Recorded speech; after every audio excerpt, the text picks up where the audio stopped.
You know what we'll do is a quick round table to introduce all of ourselves. There's quite a number of us, but let's focus on maybe what you farm and what your interest is today, some of the questions that you have for Nova coming into today's session. So just be thinking about that for a minute. I am not Rachel Rusin, I'm Andrew Bennett. I'm here on Rachel's KBFA account because that's what allowed me to host today. And of course, Kootenay Boundary Farm Advisors, if you're not familiar, we're here to connect farmers to expertise and resources. So we're a free resource for farms in the area, and most of you are probably familiar with what we do, and that's why you're here today. But feel free to call us at any time, and we can put you in touch with experts like Nova, or whoever it is that's going to meet the needs of your farm and put you in touch with the resources. I see that we have Jeff Nemo here. So when he introduces himself, he's our new regional agrologist in Castlegar, another great resource. We're very happy to have Nova here today. A very diverse background, everything from industrial engineering and mathematics to now slaughter safe. So I mean, and everything in between. It's quite a diverse background you have there, Nova. What Nova's main role right now is as the executive director of BC Meats. And I really want to stress that BC Meats is an independent, non-governmental, non-regulatory, non-enforcement organization. BC Meats is here to help us with the challenges and capacity issues that we're facing as in the local meat industry in BC as we're trying to grow it up. So BC Meats is here to help communicate workers' needs, you know, a connector maybe between government and between workers, and we'll hear more about what BC Meats is from Nova. But I just want to really stress that Nova's here in the capacity as a friend who is advising us on our journeys towards producing meat locally, and not in the government and regulatory capacity. So anyway, without further ado, thank you so much for being here today, Nova. Maybe we'll get to your introduction last. I'm just going to start with the roundtable. It looks like we're all the way through. I'm just going to go through the list. When I call on you, please give us maybe turn on your thing and give us a minute of description of what you do. Lumen McCutcheon. So my name's Lumen. I am affiliated with the Boundary Food Hub, and I am here today to basically just be a fly on the wall and hear what everyone has to ask and the answers, therefore. Fantastic. Thanks, Thank Lumen. you. Jordy Thibault. Whoops. Oh, you're back on mute now, Jordy.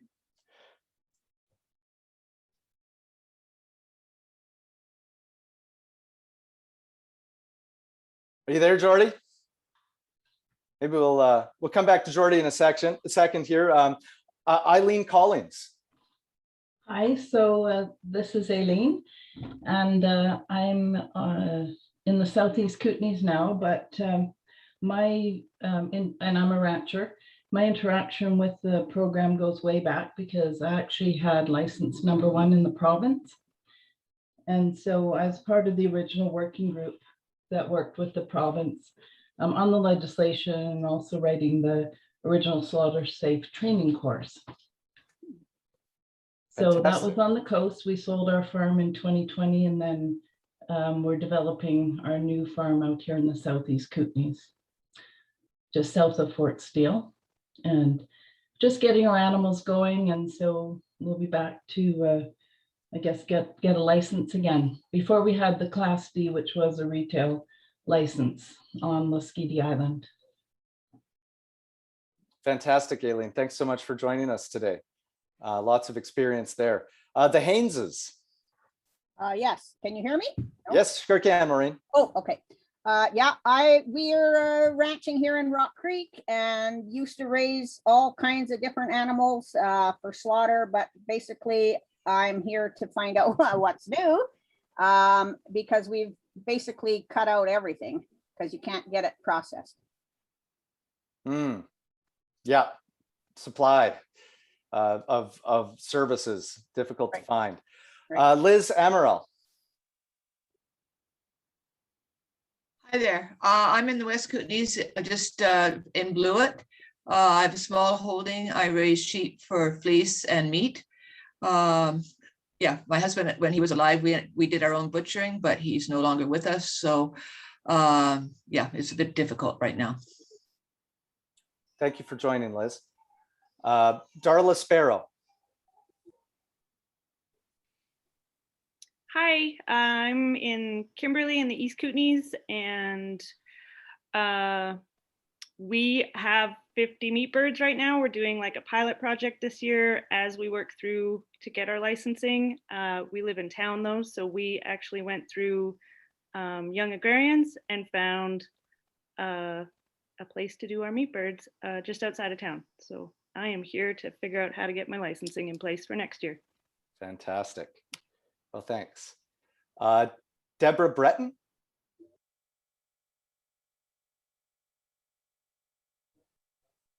Okay, maybe we'll come back to, oh, hi, Deborah. We got a hi from Deborah on the chat. Maybe we'll come back, Deborah, if you feel like chatting in the chat box instead, feel free, or Preston, BC. Here we go. Where's my chat box? Just looking to keep informed. Thanks very much, Deborah. Eric Mose. Andrew, thanks. My name's Eric Mose, together with my wife. We ranch in Greenwood, grass-fed beef, grass-fed lamb, pasture pork, and sometimes pasture poultry. We partnered up with Grassland Grazers, owned by Matt and Aaron Kitchen. Matt's on this call as well.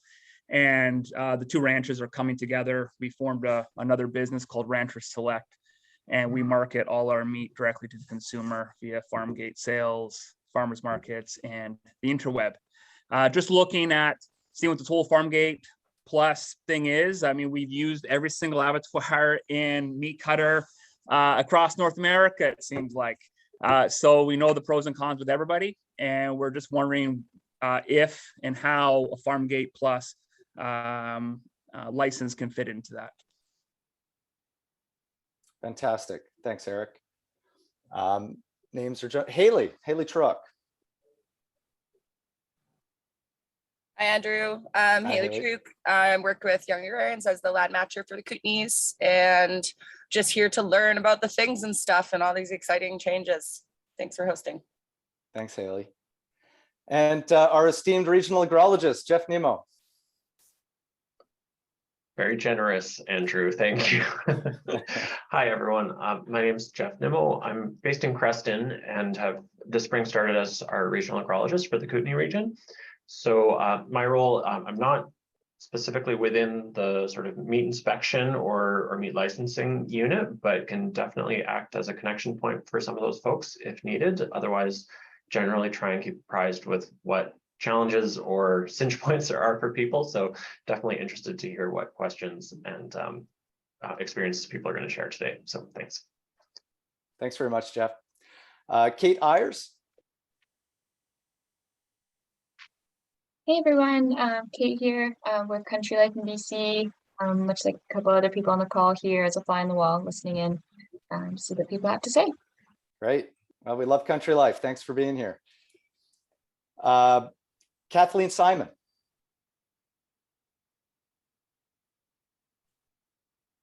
Hi there.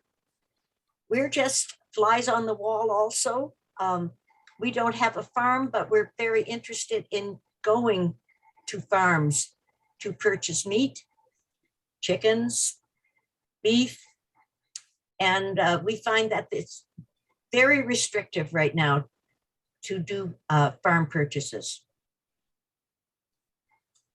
Well, thanks. Lots of flies on the wall. We're probably going to try and figure out today how to keep those flies off the wall. Not so good when you're processing your meat, having the flies everywhere. Bad attempt at humor there. So Margaret Daskis.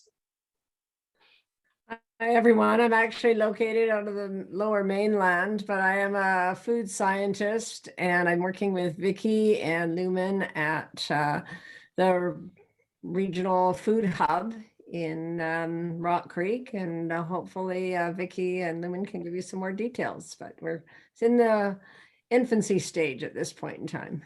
Thanks very much. Thank you so much. Debbie Pegan. Hi, everybody. Cattle rancher from by Fort Steele, BC. Also work for the RDK and just here to learn about the whole process. Thank you. Matt Kitchen. Hey, Matt Kitchen, Beaverdale, BC. My wife and I have grassland grazers, grass finished beef, pasture pork, poultry, and grass finished lamb as well. And we're Eric Moses' partner at Little Fork Ranch. So yeah, we've teamed up and we're here for the same interests, trying to see what's out there and where to take things. Thanks. Thanks, Matt. Nairi Marsh. Hi, I'm Nairi. I'm the Agriculture Business Advisor for the Columbia Basin. So I provide free one-to-one business advisement, and I'm a former poultry and very small scale beef producer. And yeah, I'm just interested to hear more. I'm helping people with figuring out the viability financially of using Farmgate Plus licenses and other aspects of, moving into that system. Thanks. Thanks so much, Nairi. And Nairi, you've been very, you've done a lot of research into Farmgate and Farmgate Plus and the viability of it. So yeah, really good to have your expertise as well. We're very fortunate that we still have Nairi's business advising expertise with us. There was a change in some of the Columbia Basin's business advising lately, but thankfully the high value that Nairi provides to our farms is still with us. So very appreciative of that. So thank you, Andrew. Yeah, well, be sure to use Nairi when it's coming time to business viability. Patricia Logan.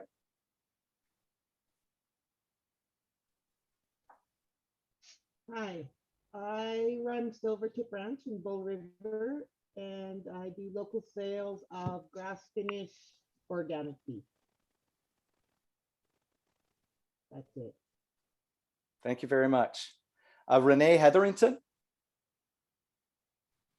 Yeah, hi, I'm Renee. I used to have a large cattle ranch out in the Clinton area, and we've recently moved out here into the East Kootenays to a place that was an old ranch that hasn't been utilized for some time, and we're just trying to get it up and running again. And I just want to know what my options are with respect to processing and running cattle here.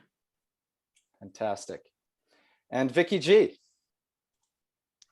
Hi, I'm the elected official for the West Boundary in the Regional District of Kootenay Boundary. And I'm also a director on the nonprofit that is constructing a food hub in the Rock Creek area. And so we've had a lot of support from our regional district.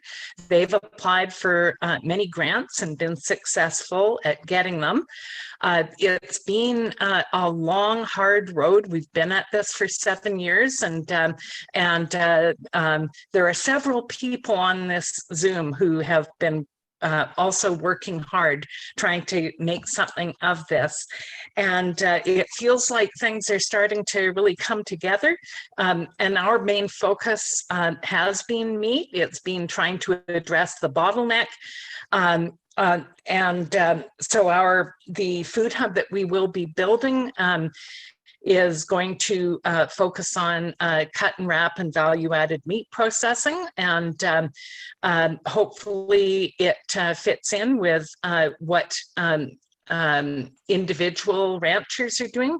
And I'm also getting a lot of questions about Farmgate Plus from people and wanting to understand how to direct them. Bottom line, we need to make farming more profitable for the farmer. I know people in my area have had a lot of concern about the economics associated with farming and wanting to make sure that we are supporting.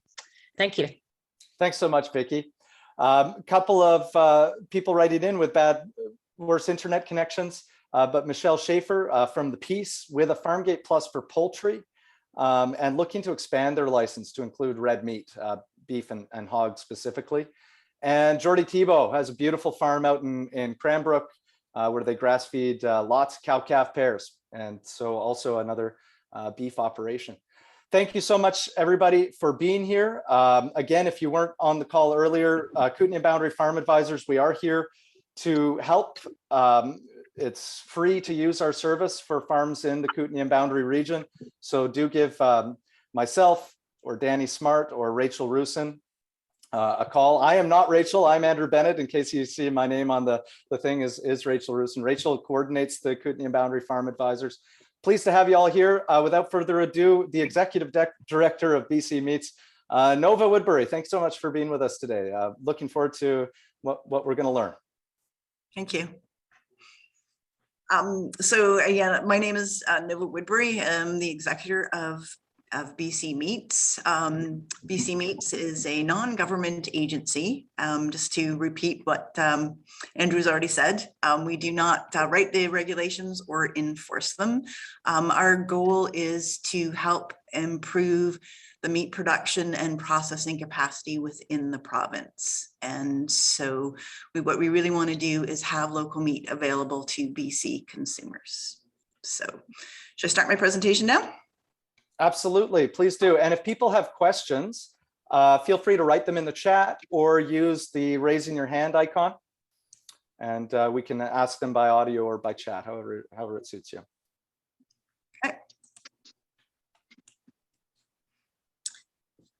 Okay, so the session today is going to cover the different types of licensing and some of the differences between them.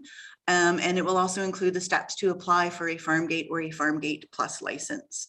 The floor will be then opened up for questions.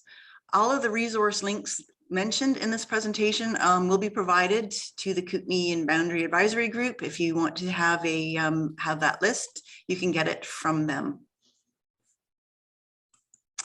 Okay, so next slide is the actual Farmgate license information.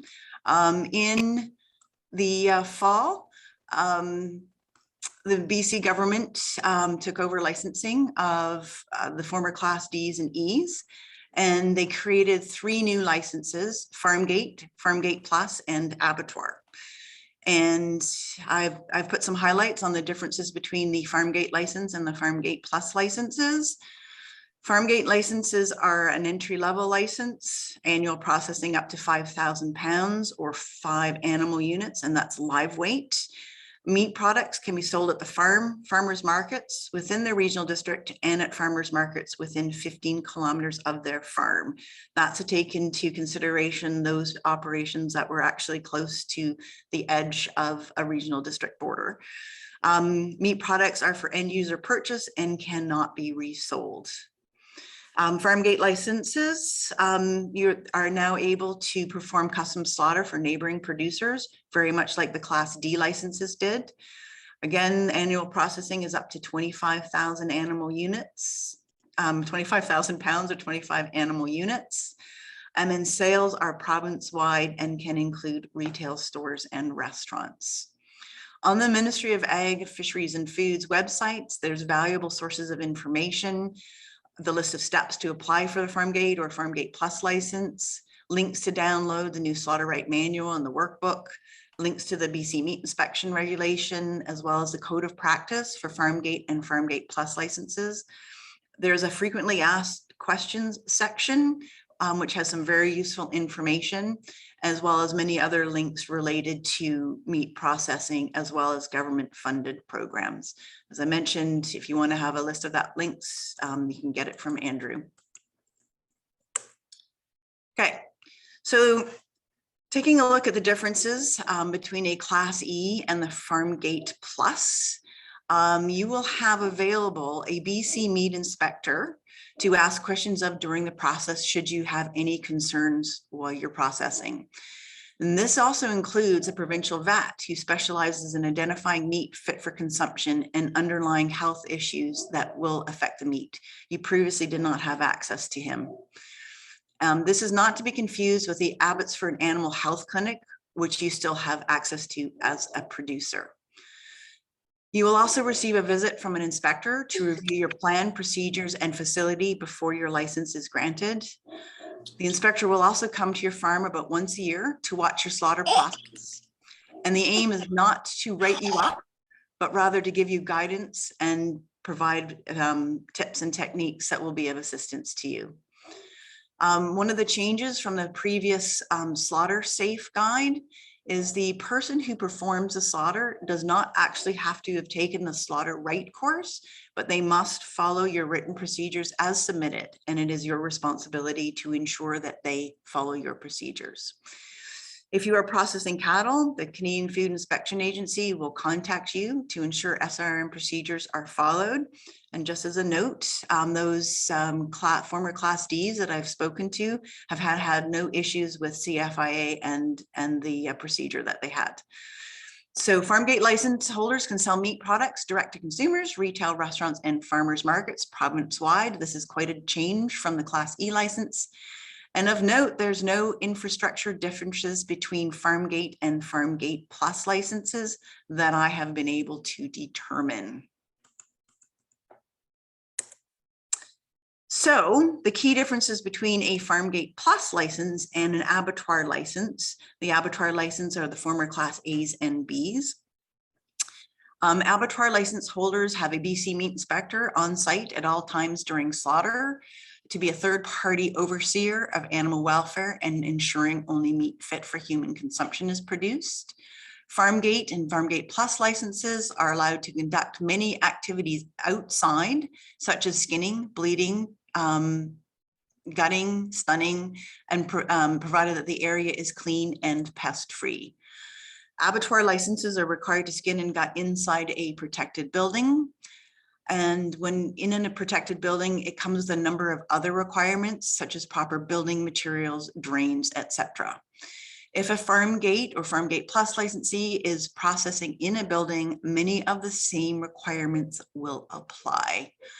Farmgate and Farmgate Plus do not have to have a cooler on site, but one must be within a 30-minute drive, with exceptions if the weather is cooler. Abattoir license holders have to have on-site coolers, and abattoir license volumes are unrestricted. Regardless of the licenses, they all have to follow the same animal welfare practices, food safety practices, and record keeping, along with compliance with other oversight bodies such as the Ministry of Environment and Climate Change. Both also have to have approval from the local health authority for custom cutting and wrapping, as well as anything for further processing. So there's no difference there. Okay, so all licenses, the outcome must be meat fit for human consumption. And this means keep pests away, flies, dogs, and your neighbors when you are processing. Keep the area, knives, tools, equipment, and yourself clean. And follow good animal welfare practices and make sure that the animals are raised according to the Canadian requirements. This is the Farm Animal Care Council's codes of practice, and that animals are handled humanely at all times, and you must ensure that an effective stun is performed. Okay, so the application process, the number one thing is you must have a premises ID, and this is going to become mandatory as of July 1st, 2022 for any agriculture practice, including getting a Farmgate license or Farmgate Plus license, an abattoir license, or applying for any government-sponsored funding. It's an easy process, and you include information on what you are farming at the time you fill it in. So after you've done that, you download and complete the SlaughterRight training, reading through the manual and filling in the workbook.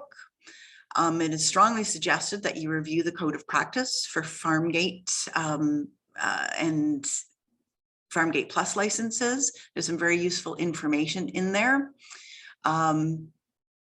Use the Farmgate Plus application package checklist, and it includes a application form and feasibility study. And on the application form and feasibility study, Only the Farmgate Plus have to do the feasibility study, which again is checking with abattoirs within 100 kilometers of where you plan to open up. You also need to have a confirmation letter from your regional district, if you're going to be a Farmgate Plus, that you are zoned and allowed to have an abattoir on your property.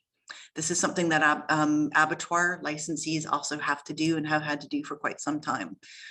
You need to have confirmation that the water you are using is potable, and that comes from the Public Health Office. And you have to have the completed SlaughterRight workbook. Once you have all that information in place, you submit everything to Front Counter BC. And then the BC Meat Inspection staff member will contact you to review your workbook and your food safety plan, as well as to schedule a site assessment. And then following a successful site assessment, the license may be issued, using their words. All of these licenses are slaughter only. Any meat processing, cut and wrap, and sales activities require a food premises permit, which is obtained from the regional health authorities. So the new SlaughterRight manual replaces the former Slaughter Safe manual. And you are no longer required to attend an in-person training session. The SlaughterRight manual is available for download, and you go through it at your own pace. The new manual has 3 key areas: facility, food safety at slaughter, and animal welfare. Within each of the section, there are questions to answer in a workbook, which is also available for download. The questions are not tricky, and they are each geared to the section that you just finished reading. After going through the manual and answering the questions, the next step is to fill in your food safety plan and an animal welfare plan. The animal welfare plan is something new that has been introduced, and it is also being introduced for abattoir operators who previously did not have to have it as well. The manual does not include information about the requirements for compliance from other agencies, such as the CFIA, the Ministry of Environment, the National Animal Farm Care Councils, or the health authorities. It's your responsibility to know what those requirements are and meet them. As I mentioned before, the ministry has also created a code of practice for Farmgate and Farmgate Plus licenses. This is a very useful guidebook, and it provides detailed information on facility requirements. And if you are looking for infrastructure requirements, this is a document to read.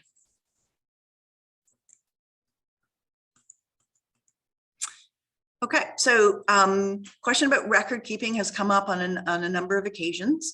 There are required record keepings and recommended record keeping. So the required are sales records, pre-operational inspection records, processing records, and ante-mortem inspection records. These are to be kept and provided to the Ministry of Agriculture if they ask for them. The recommended records are the ones that I strongly recommend that operators keep, because it helps protect you should an issue arise. And these are the records that track the temperature of your coolers and freezers and your products to ensure that their cold chain has been maintained, and a log showing any thermometer, scale, and other equipment calibration.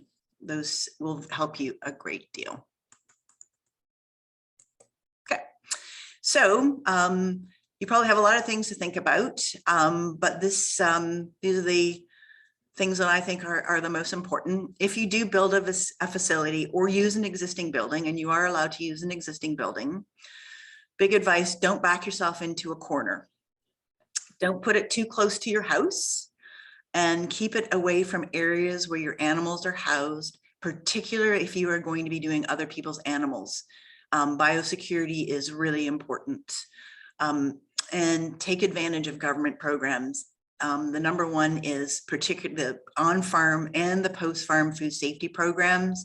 They are great programs, easy to obtain, Unfortunately, they run out of money very quickly, and they have already for this year, but they will help you both with on-farm and post-farm improvements, and you can apply for them year over year. Okay, so on to the next section, which is frequently asked questions. On the ministry site, these are the subsections that they actually have, and they go through some of the questions that you may have, or things that you haven't even thought of asking. So unfortunately, I haven't memorized all the answers, but you know, it is a really good source of information. So there we go. That sort of wraps up my my presentation, since this is going to be a question and answers. So please feel free to ask me any questions that you have. Thank you so much, Nova. I really appreciate that really quick, condensed review of the entire process, but lots of detail I'm sure that we could flesh out right now. Vicky, you've got your hand up. Why don't you go for it? I have 3 questions. I can space them out if others want to get in the queue. I have heard from small scale meat processors that some of the people that have gotten through and got their licenses have had challenges with insurance. Do you have any information about that side of the process? Unfortunately, yeah, unfortunately I do. It is something that seems to be unique to BC. I contacted BC Food and Beverage. They have had challenges, they're producers. And so we're talking, you know, berries and fruit, not just meat, have also had problems getting insurance. They're having insurance rates go up. And also licensed abattoirs have also contacted me because they are having insurance issues, getting insurance. Long time relationships with underwriters have now suddenly changed. I don't know the intricacies of the insurance industry, but after I contacted Meat and Poultry Ontario and asked them whether they were having an issue in Ontario, and the answer came back a very confused, what are you talking about? We have no problems whatsoever. I then contacted somebody in the insurance industry, and apparently the challenges seem to be at the broker level. So I highly recommend that if anybody is having challenges, that they keep after the broker or find a new broker. So it's a broker issue. Thanks. We'll come back, Vicky, to some others in a moment, just to pass it around. Patricia Logan, this is maybe a bigger question. This is what I expected. It might take a while to go through it, but what are the typical infrastructure requirements, Patricia asks, for small scale chicken slaughter facilities under 500 birds?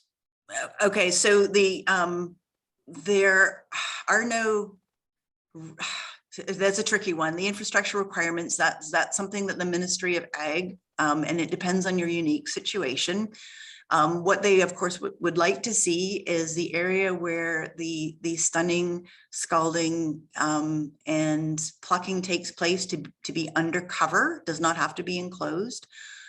They would really like to have the evisceration happen inside a facility.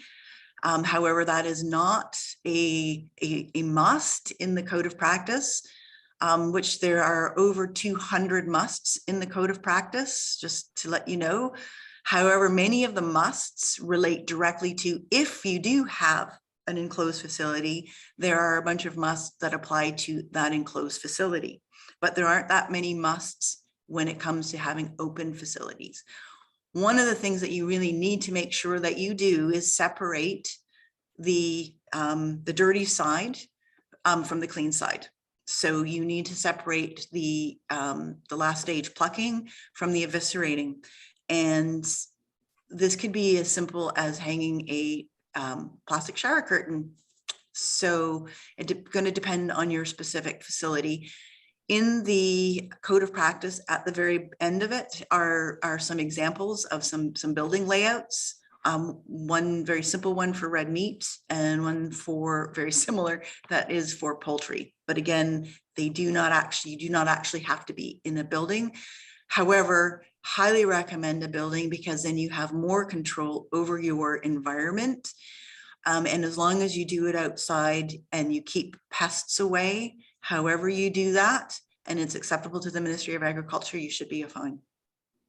Let me follow up on that, Nova. So an open air facility, the requirement then basically, the main must would be to keep pests off, which I assume would mostly be flies would be the biggest difficult one.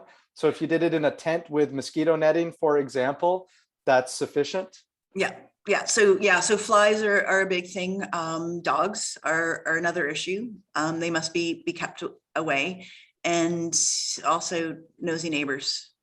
Who don't know the process, they tend to go in there with their hands, and the last thing you want them to do is to touch your meat. Okay, so the nosy neighbors can be seeing you. It's not that you have to protect the public from the sight of the process, but they can't actually come in. It's in your best interest to not let them touch anything. Yeah, that sounds fair. What about, and then I suppose then that at either end of the season, when there are no flies, like in the very cool spring or very cool fall, you could just be completely open air then right up to gutting, including gutting. Yeah. So the big thing with red meat, if that question is going to come up, you can do this outside. You can do it in your field. What the Ministry of Ag would really like to have happen is that you don't use the same section of the field over and over again. So they would like you to move to another area that is, it could be right beside it, that is, depending on how often you process, the blood, if you bleed out in the field and you don't collect it, can attract pests. So you want to be away from that area if you do another animal shortly thereafter.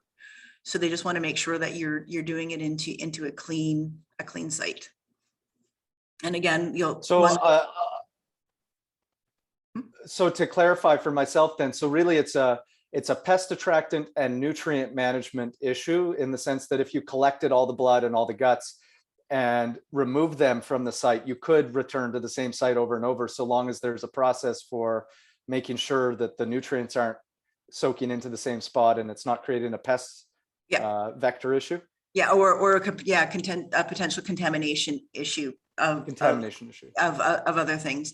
So yeah, so of course you do not have to collect the blood in a bucket, but I highly recommend it from, just personal. I would like to have any blood disposed as far away from any of my buildings or animals as possible, because it does attract wildlife and dogs. So then I guess another part of that is the wastewater management. So really, if there's any water used outside, that would be another reason to keep moving, because it would be tough to collect all that wastewater in a. Yeah, you do not. Yeah, and you do not need to collect the wastewater if you're doing outside. And it depends on how many animals you're doing and how frequently you're doing them. And that is something that the BC Meat Inspection team will help you sort out. Okay, but then wastewater collection and treatment, some way, whether you're sprinkling it back on the field or it's going into a septic system or something like that. I assume that must be some of the 200 musts in the indoor facility. Well, it is not part of the, you have to follow the Ministry of Agriculture and Climate Change's code of practice for meat processing and poultry processing. Okay. Yeah. Eric's got his hand up. Thank you. I just want to echo Andrew's thanks, Nova. That was a very neat, concise presentation. We'll definitely print that out and look at that again. A question on the wastewater. I just want to use wastewater as an example. So we have all these different bureaucratic, and one of the frustrations that a producer has is sometimes, not all the time, but sometimes they say different things. And I know in previous abattoir projects I was involved in, it was a problem at the abattoir license level, right? The Ministry of Ag says you can do A in terms of wastewater. but then Interior Health or the Ministry of Environment says nay. And you made it very clear, Nova, that this is all the regulations, the things that we have to do and the recommendations is from the Ministry of Ag at the provincial level. How much friction are you seeing, or how much friction do you anticipate with CFIA, specifically SRM, wastewater, Ministry of Environment, Interior Health, etc.? So, okay, so with CFIA, up to this point, there have been no issues with those former Class Ds and Es that have been contacted by the CFIA. So that's positive. As far as the wastewater goes, under 25 animal units still hits the lower limit for the code of practice. There's so many codes of practice, but this one for the poultry industry, as far as poultry and meat industry, as far as the Ministry of Environment goes. So those should be relatively easy. It is a little bit obscured when it comes to the health authority's role in septic tanks and the septic processing system. There seems to be a great deal of confusion about what's actually going to be required. And I would dearly love to find the person at the Ministry of Health who oversees the health authorities and the creation of the rules around how big and what these septic systems are supposed to look like. But we could avoid that septic confusion altogether by doing our 25 1,000 pound steers in a different location in our Sorry, Eric. Yeah. And not collect the wastewater via septic. Hey, Eric, I'm sorry, you broke up there in a big way. We didn't catch what you said, but I'm going to assume, but I guess what you're saying is that by doing it in an outside facility, you skip the wastewater. Yes, that is what I was going towards, is outside, we can avoid the whole septic thing, right? Yeah. Eric, you would have to check with the Ministry of Environment. I mean, I would just interject that basically anytime you've got nutrient going into your soil, that you want to make sure that you're not loading that part of your field with more nutrient than the crop that is growing there can absorb.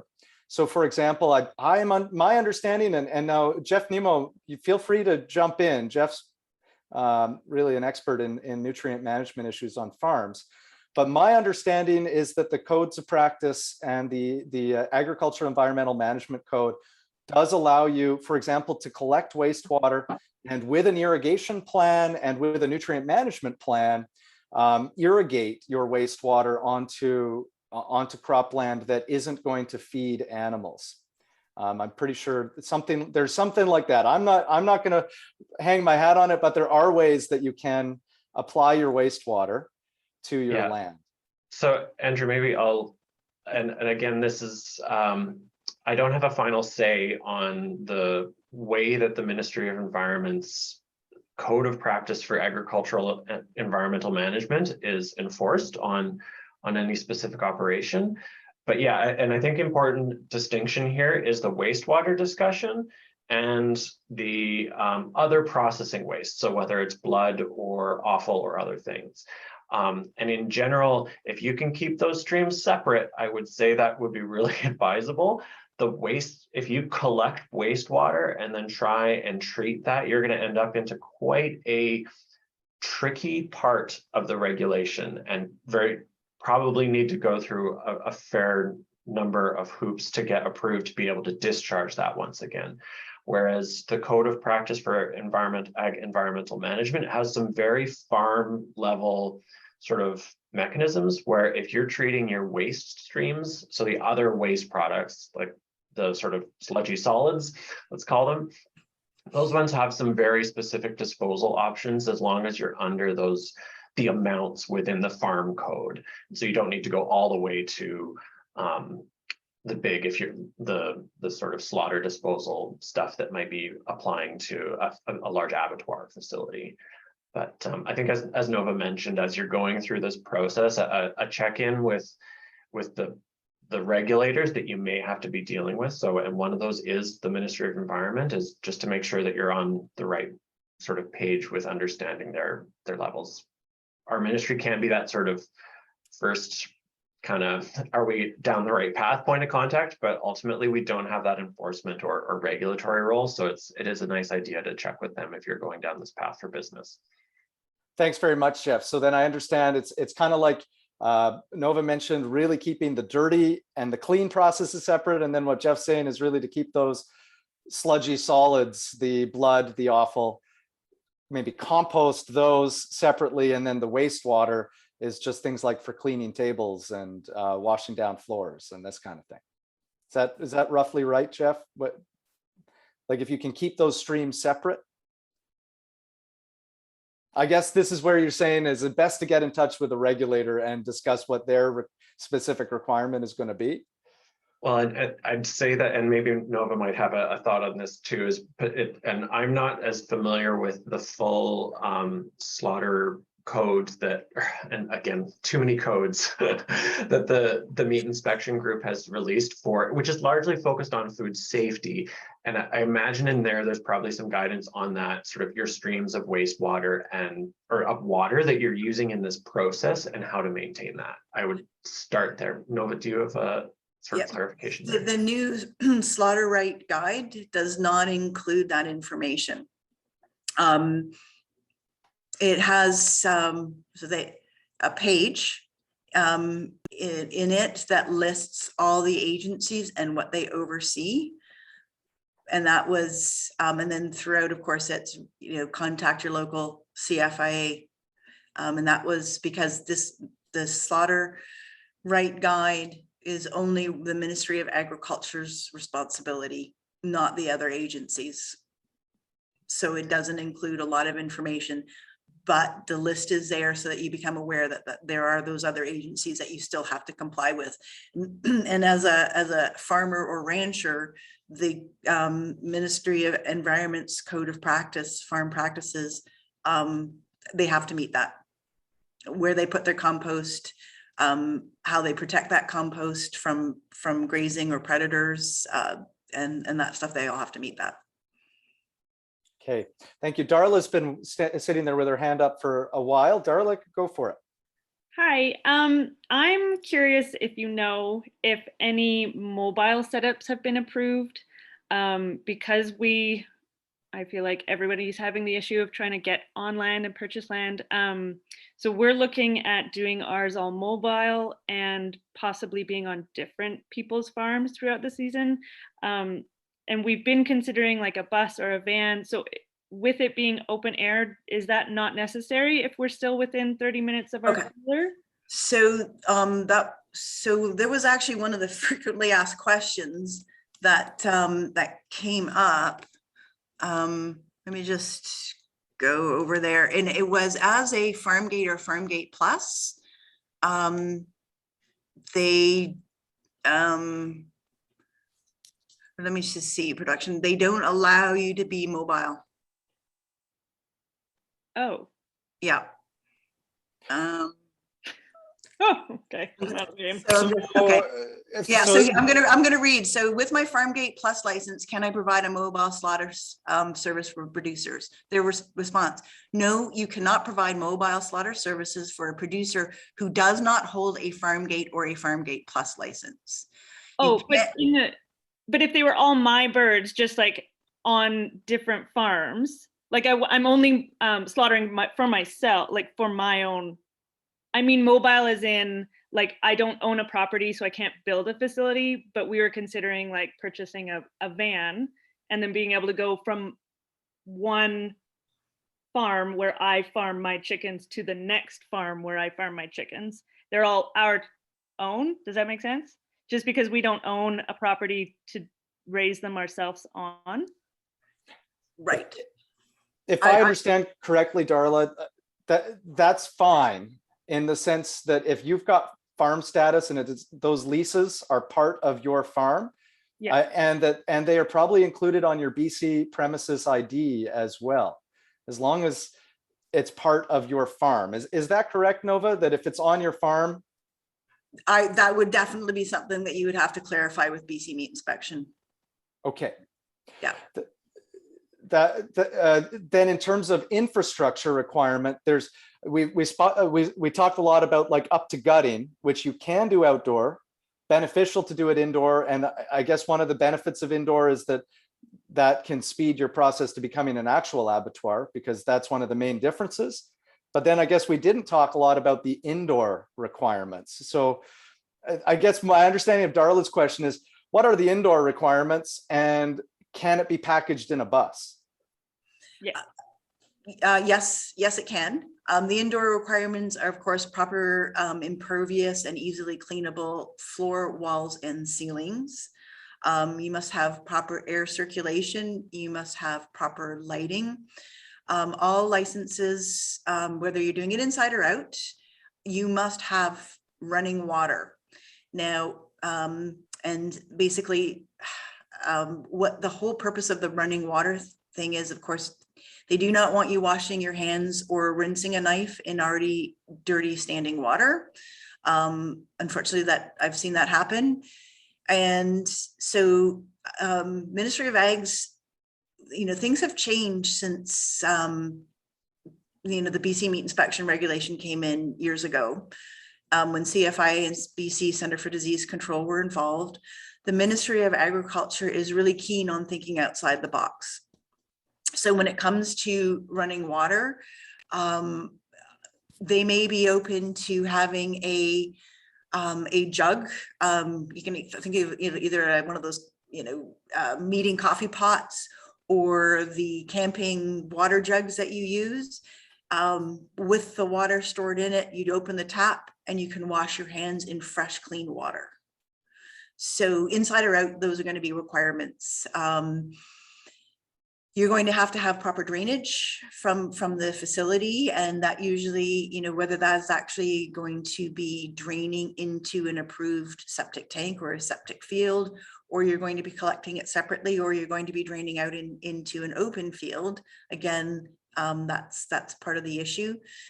The code of practice has the requirements, and that's where a lot of their musts occur. But there have been many mobile facilities built over the years in the province.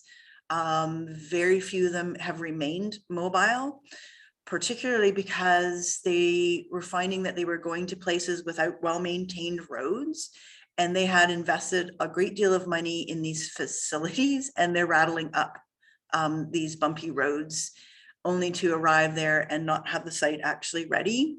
So it became cost prohibitive. And with the price of fuel these days as well, if they were still doing it, that would be hugely cost prohibitive. So, right.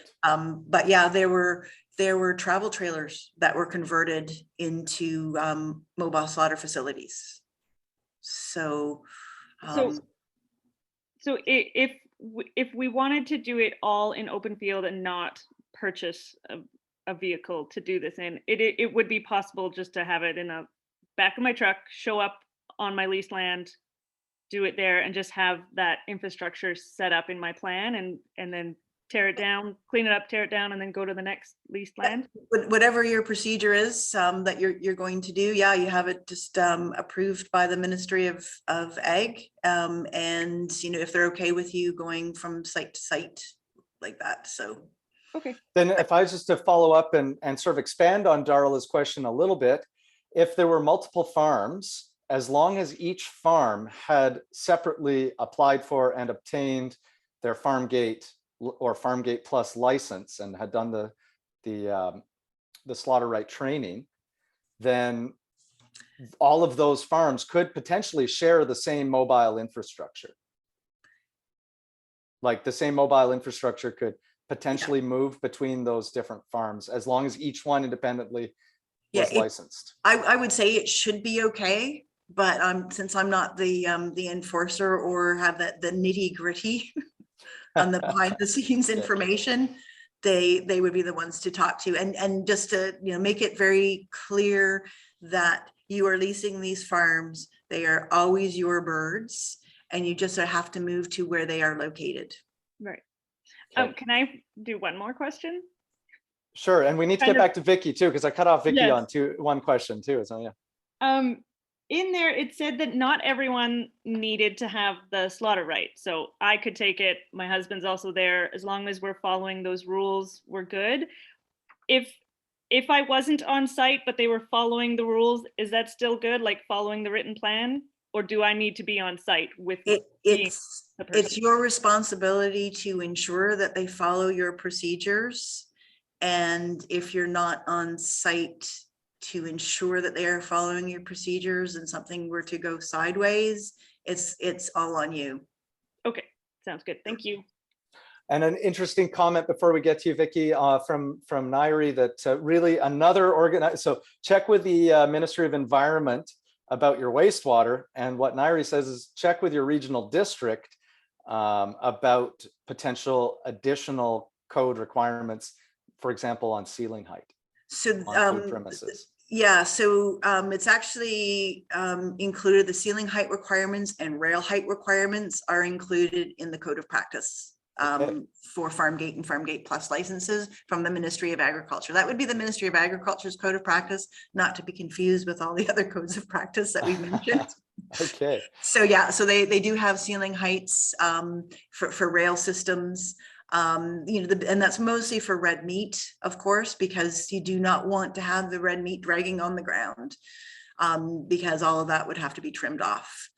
So, right. Another question from you, Vicky. Thank you. We've had a lot of grief in our rural area from Interior Health Authority in regard to potable water. The most blatant example is local post office also sells ice cream, and they had to put in altogether $18,000 worth of equipment and have to manage that equipment. And others have had similar issues. I don't know whether or not we're dealing with an overzealous person. I think I heard someone say it depends on who you talk to. That might have been Eric. We've certainly had that experience in this area. But I guess my question is, what might they make people do? Like, are they going to make farmers test the water on a routine basis? Or, you know, how is that going to work in terms of potable water? Thank you. So I'm just going to clarify the difference between potable water and drinking water standards. So potable water, they basically test for two things, E. coli and coliform. And for a slaughter license, you just need to have potable water. Drinking water standards are required for any food premises, and those fall under the health authorities. So that includes cut and wrap and further processing, and anywhere that you are selling or making products that go to and be sold to the consumer other than the meat. So even if you're doing cutting and wrapping, you must have drinking water standards. And this is actually first came to my attention on Vancouver Island. So it is not an interior health issue.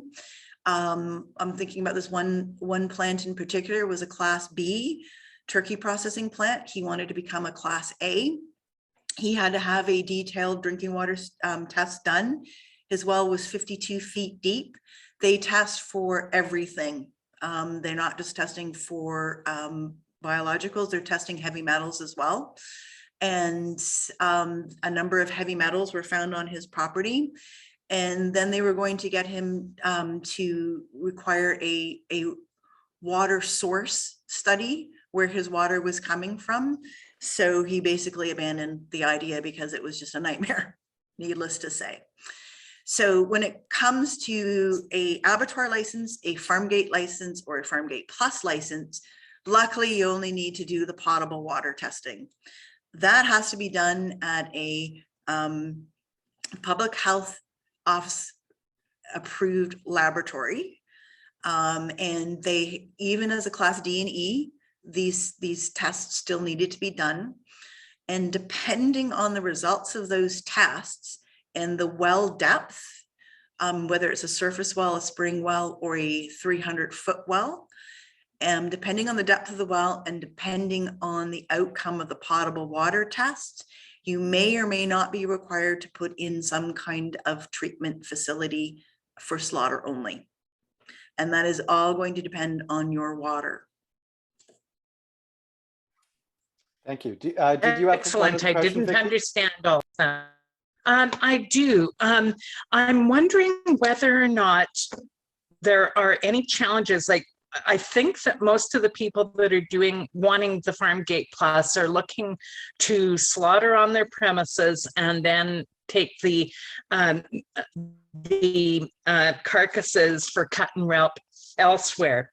Are there any challenges with people getting them into cut and wrap facilities? I'm very well aware of the challenges with abattoir scarcity. I'm wondering about cut and wrap. Thank you. Yeah, cut and wrap is actually the big issue. Slaughter capacity isn't the issue, it's the cutting and wrapping that becomes the true bottleneck. Many of the abattoirs in BC, well, all of the abattoirs in BC are small. Most of them only have enough staff to work on, as I call it, both sides of the wall. The staff that works on the kill floor also works in the cutting room. So if they're cutting the meat, they're not slaughtering. So employee levels, staffing levels become a huge issue. You can't process more unless you have the people to do it. So those plants that are class B only usually have a relationship with a butcher shop. That butcher shop, and I think it was 2016, we did a labor market partnership project between abattoirs and butcher shops. So we went around the province and we met with both abattoirs and butcher shops like throughout. We held a meeting in Cranbrook, and they were having the same challenges finding workers. And I do find it interesting that in the intentions paper, we'll call it that, the Ministry of Agriculture is working to address the issues of capacity. Well, the butcher shops fall outside their purview. So they have no control over getting more butcher shops or more workers specifically for butcher shops. I do know there are some initiatives in addressing the labor issue. And we've been working closely with the different groups at the Ministry of Agriculture to try to bring forward so that we can train more locals. And I've got a project right now with the Buckley-Nechako Regional District to take a look at how we can all work together to get more meat cutters in that area. So it is a huge issue, and it is a huge problem. And the more butcher shops, the better. Interestingly enough, I live in the Columbia Shoe Shop Regional District, and that whole expression, things happen in threes. Well, within 2 weeks, I had 3 different people contact me about opening up butcher shops, brand new butcher shops in the Columbia Shoe Shop Regional District, which is highly unusual. So it looks like 2 of them for sure will move forward, which is huge. Thanks very much for that, Nova. Before we move on to you, Eric, I just wanted to do a follow-up on the cut and wrap, on the indoor facility requirements. So in the indoor facility, assuming that there's the skinning and gutting, and it's got to be keeping your dirty and your clean separate. So the clean indoor section, I was wondering about what are the requirements for that zone in terms, because you've got to finish your cleanup, you've got to do your cooling, your packaging, or can you also have your cut and wrap integrated with that space? Can you double purpose that space? And then the follow up to that would be, can the same space, if you can do the infrastructure right and you keep it clean, could it also operate as a commercial kitchen? Like what's the multi-purpose ability here? Do we have to keep the slaughter aspect completely separate, or can there be some overlap in infrastructure? There can be overlapping infrastructure. And this, of course, falls under the health authority responsibility for any further processing that goes on, or a community kitchen. They are all part of the health permits and premises. So one of the, the big things, of course, is they want to make sure that the area is properly cleaned and sanitized, and that there is no crossover of time between the different operations, which makes sense. So you have to have a very clear cleaning and sanitation procedures between the two activities, and clear separation of the carcass from the further processed meat. The big thing, of course, though, is the change in the water requirements. So then you bump yourself up to requiring drinking water rather than just potable water. And it isn't clear, and I make all these attempts to get them to think outside the box, but so far unsuccessful. But the feedback I've had is that if you even have, if you have a further processing facility, you actually have to clean it with the drinking water. You cannot clean it with potable water, even if you're using 180°F or 82°C, which is sanitizing temperature water. They want it to be drinking water standard because of those heavy metals that could be present. Okay, and the cleaning, and even if you're just the slaughter facility, do you also require hot water? Is it a must? Yes, I think you do. You don't have, it does not, you do not have to have sanitizing hot water. However, if you have sanitizing hot water, it must be 82°C or higher. Okay. Yeah. Thank you. Eric, please. Thanks, Andrew. Hopefully my internet connection is a little better now. I'm on my cell phone. Thank you for answering that question, Nova, about all the different agencies. That probably is the big challenge, is the focal point when all these different bureaucratic institutions come together. So thank you for being brave enough to answer that. Here's another tough question. I don't think it's any secret that there's no love lost between licensed abattoirs and the former Class E, Class Ds, and now the new Farmgate and Farmgate Plus. Purely anecdotally, my conversations with abattoir owners and operators is that generally, very generally, not very supportive of Farmgate and Farmgate Plus. So as the executive director of BC Meats, representing abattoirs, big, medium, and small, and now producers on farm, what is your take on the reason for us having to do a so-called feasibility study going to our local abattoir? I know we're not seeking their approval, but why is that even considered a feasibility study? I think you do need to get their approval to open up if they can process. What the Ministry of Agriculture wants is if there is a fully inspected facility, and this means fully inspected, the meat is inspected by a third party as well as the facility is inspected by a third party. If there is one that has the capability and capacity to process the local animals that are produced in that region, they want it to go through that facility. That's right. My comment. As I would too. I would much rather hire somebody better at me than slaughtering. But who determines that capacity? Is it completely in the local abattoir's hands? Is there an arbitration process? Is there an appeal process? And I want to make this very clear. I mean, I think my situation, I think I'll be okay. But I know a lot of producers that will not be okay because they do not have a healthy relationship with their local abattoir. Do you see this being a possible failure in the whole system? Hard to say. And as far as whether there's an appeal process, again, that would be something that only the BC Meat Inspection team can adequately answer. So to sort of back up to what you said at the beginning, you know, dredging back up the history is, I call it the bad old days, and I am thankful that I was involved in the value-added wood processing sector at that time. I had absolutely nothing to do with what happened in 2003, 2004.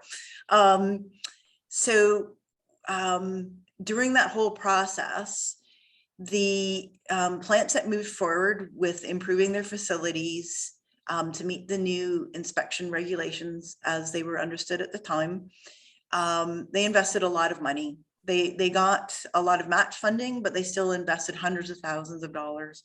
So when suddenly, and they were promised all sorts of things, and you know, Andrew had asked me about some, you know, frequently asked questions when I'm out there doing the training program. I get asked the question once, and then I share it with each subsequent group. So I had a statement, actually, sorry, this came up in Prince George, where a former Class E was under the belief that she was not allowed to open up a Class A within 2 hours of another Class A. That surprised me. It was not the first time that I had heard it. I had heard it actually in the Kootenays about 6 years ago. There was no, you could think gas stations, you could put a Class A right across the street from another Class A, right? So there was a lot of misinformation floating around in the early days. But what happened is, with the Class Ds and Es being allowed to open, those abattoirs that had invested in this infrastructure felt quite put out that they had to meet all these requirements, be known sitting ducks for all the regulatory agencies, namely the CFIA, to descend upon and to get written up over. And again, that was back in the day when CFIA and BC Center for Disease Control were involved. So there was a lot of resentment to allow those licenses to occur. Over the years, things started to settle down. They flared up a little bit a few years ago. And so we just had our BC Meats just had its AGM at the end of April. And the new board of directors, you know, our big thing is we want to ensure animals are humanely treated at all times, and we want to make sure that safe, wholesome meat is available to BC consumers, because any mistake happening in this industry will reflect on the entire industry. So the Class Ds and Es that are now Farmgate and Farmgate Plus. As far as I know, nobody's gone Farmgate. Everybody's gone Farmgate Plus. That we can't have an issue with them anymore. We've got to move on, because we've got bigger battles to fight. We need workers. We need to produce more animals, period, in this province. We need to have more self-sufficiency and self-reliance. So we all have to work together. Thanks very much, Nova. I'm just going to interrupt there. This can also lead into a big policy discussion, and I'd like to avoid that today. So we've only got 15 minutes left with Nova. So I'm just going to bring it back to infrastructure and really the nuts and bolts of what people need to assemble one of these facilities. I'm thinking particularly back in your presentation, I wanted to see if you could expand, Nova, on don't back yourself into a corner. What sort of things have you seen where people have backed themselves into a corner? What's the pitfall to avoid there? Okay, so what we've seen over the years is if you put your abattoir right across the street from your house, say something happens to you and you lease your facility out, you have strangers in your yard at all times. If you have a big enough property and you decide you don't want to process anymore and you've invested money into some infrastructure, you may be able to, depending on your regional district and zoning laws, be able to subdivide and sell that off. So you want to be able to have that flexibility.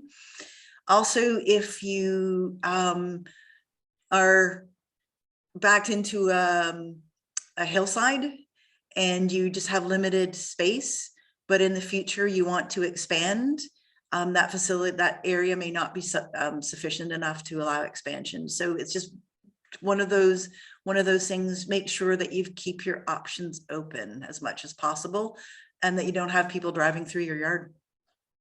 Okay, yeah, keep some separation there is what's crucial. Yeah.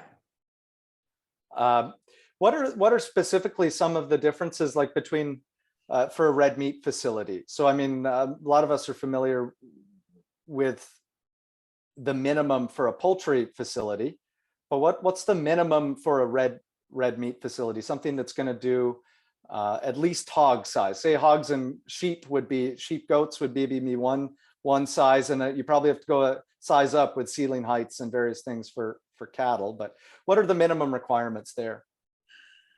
Again, a clean, pest-free site with good food safety practices at slaughter and good animal welfare practices. Hot and cold running water, an ability to sanitize your knives, the need to keep yourself clean. When it comes to processing, the biggest difference between poultry contamination, like surface contamination, not talking broken bones, the biggest difference between contamination is it can be washed off poultry. It must be trimmed off red meat. And as a note, rabbits are considered red meat. So if there's any pelt hair that is left on the rabbit's carcass, it must be trimmed off, not washed off. Okay, so even during the slaughtering process, if hair gets on the carcass, you have to trim that. You can't wash it at that moment. Yeah. So and you should trim as soon as off with your finger. No, because what happens, of course, is if you wash it off, you may not entirely wash it off, and it could spread contamination. Actually, and this came up in Terrace. The question was asked, do I have to wash my red meat carcass? And the reply was, no, you do not have to, but you should. There are some butcher shops out there that do not want to have the extra moisture. The whole point of washing is not to remove contamination, but incidental blood clots and any bone shards from splitting if you're splitting the carcass. So you do not have to actually wash the carcass, but you do have to trim all contamination off red meat.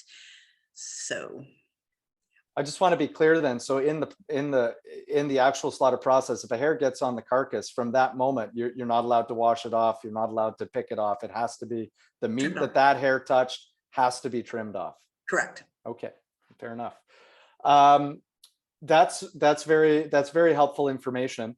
We have 10 minutes left, and if you do have more questions, please put up your hand. I wanted to give Nova a chance to plug your in-person SlaughterRight training, which is not a requirement, but maybe highly recommended. And you just did 2 sessions in Cranbrook and Creston, and you're about to go up to Fort St. John and somewhere else up north. I'm sorry, I forgot the other place. But you're going to be doing some more recorded and every year online. Can you tell us a little bit about what people would get from that course? Okay, so although you don't actually have to attend these in-person training sessions that my colleague Jennifer Woods and I do, we have 2 areas left. McBride was the other one, and the Fort St. John region. We have done the Vancouver Island, the Sunshine Coast, the central BC, and the Kootenays. What is on the books for the future is a sort of a pre-recorded training session that we have put together based on what we have done this year for the training. I don't recognize, I don't see all the names, but we did this training in 2019 before the Ministry of Ag took over the process. And we had a much more detailed training program. And what we wanted to introduce is that as calling it the 2.0 version, we want to have that as well. The in-person sessions are really ideal because everybody is more relaxed when they know they're not being recorded, and are more willing to answer questions. And what we always say is a side chat. The chats when you break for coffee and or lunch are very useful. So moving forward, we will likely continue. We will eventually run out of funding for this, but we hope not for the next foreseeable future. We are also going to hold an online live training session. That's the plan. And my understanding as well is the Ministry of Agriculture is going to be doing an basically taking the SlaughterRight manual as it is now and putting it online in a multimodal learning atmosphere. So instead of just being a static book as it is now, even a downloadable, but it's a static book, to have videos associated with it to be an interactive learning tool. So that is also on the book. So this is all what's planned and has yet to move forward. Darla's wondering how she would find out about these sessions. Didn't hear about the Cranbrook session and would have been interested. What sort of advertising would you, for example, let KBFA know and we could publish in our newsletter? Okay. So the BC Food and Beverage is the lead on all these training programs, and they get the list of people who have licenses and those that have made the application process for a license, and they are the ones that are notified of the training sessions. Word of mouth, if anybody who is looking at doing a license, they can attend, but these training sessions really are for the ones that are moving forward with the process or have already moved forward and are now looking at what the needs are for transitioning. They're not meant for, people who are just checking to see, although they can come. That's not our primary target for those sessions. So then the first thing to do would be to get your BC premises ID, to download the SlaughterRight manual, read it through, do the workbook, apply for a license. And at that point, with your license application in, I may have missed a step and correct me if I have, at that point with your license application in, you will be on their mail list and get informed of these opportunities? Correct. Okay. Because they will not know of you otherwise. And that's throughout the province. Okay, great. Thank you. Do we have any other questions out there? Feel free to just jump on. Otherwise, I'll ask one of my millions of questions, because I also have a small farm and have been mulling the possibility forever. If you do, okay, I guess I wanted to come back to the outside versus inside. I mean, there's a lot of advantage for the small scale minimalist to doing it outside because you avoid a lot of those inside musts. What are some more of those outside musts? Must it be grassy? What limits where you can do it outside?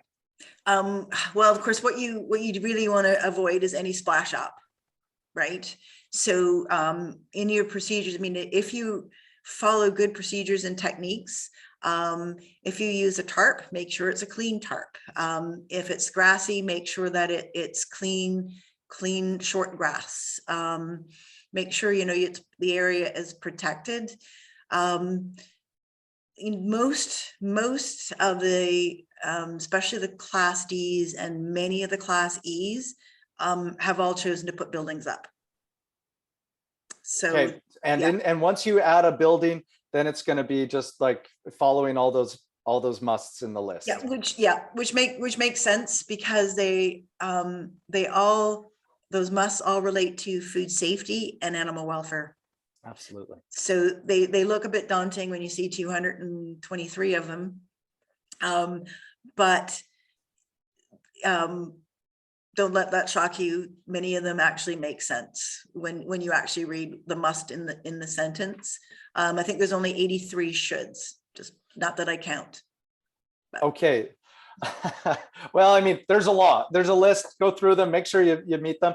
One of the other requirements that we just sort of touched on briefly, and you mentioned that there are people out there who have continued to use the same SRM approach as before, and those are continuing to be approved. But people who have the specified risk material, essentially brains of a certain age, maybe you could also give us a definition of what that is. And what's the best practice really to deal with that material? Okay, so SRM, specified risk materials, for those that don't know, it's the parts of cattle and cattle only, doesn't include bison, that they have found prions known to be the precursors of bovine spongiform encephalopathy. So that includes cattle, for cattle of all ages, the distal ileum, which is about a 7-foot section of the small intestine. In animals over the 30 months of age, it also includes the skull, the eyes, the dorsal root ganglia, the brain.